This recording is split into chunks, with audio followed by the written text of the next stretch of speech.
teacher lays out strings of things to learn. Now, trying to actually teach is like pushing a string, right? So the person has to be willing to take it. Where the string metaphor comes in handy, then the student is pulling on a string.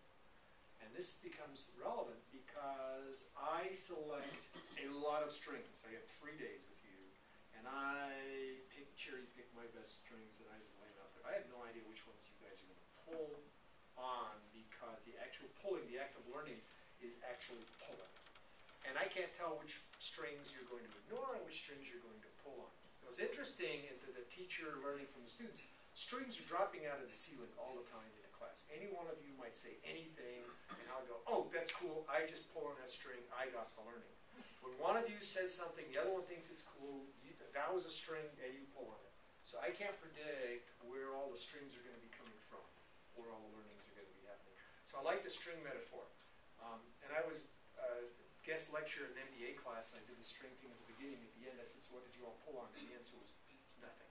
They just filled up 2 hours of their day, and they didn't take away anything.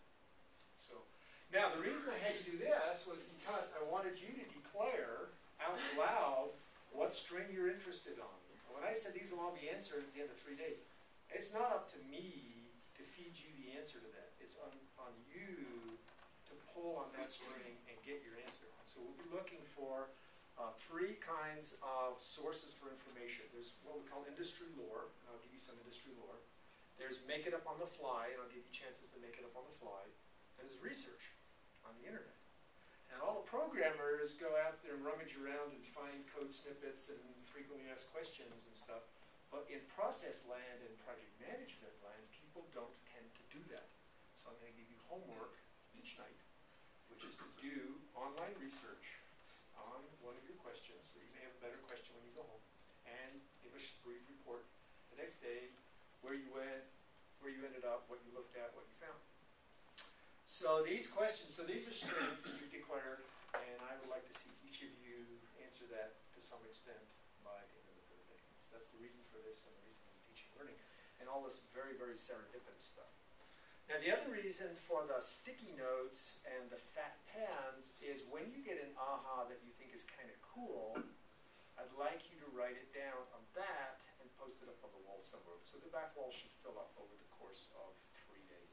Now, the reason I'm doing this, I watched Ken Schwaber teach this class a year ago now, and a room full of people, 40 plus people, and they asked him the hardest questions. It was amazing. He answered them, and he re-derived software engineering and incremental agile development from just on the fly.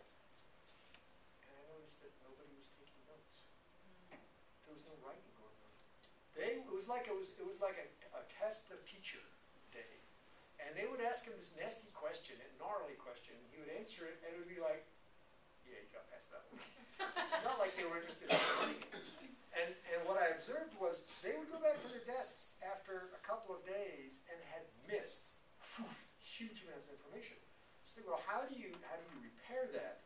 And what I have in mind now is that if something cool happens, you write it down on there, maybe you put your name there, and now you will consciously take it out, write it down, and when you go, you'll take those back with you, and it's a synopsis of cool things that you heard over the course. It could be something I said, it could be something that someone of the students says. It's really funny, that thing is making me nervous. I totally freeze up, so if you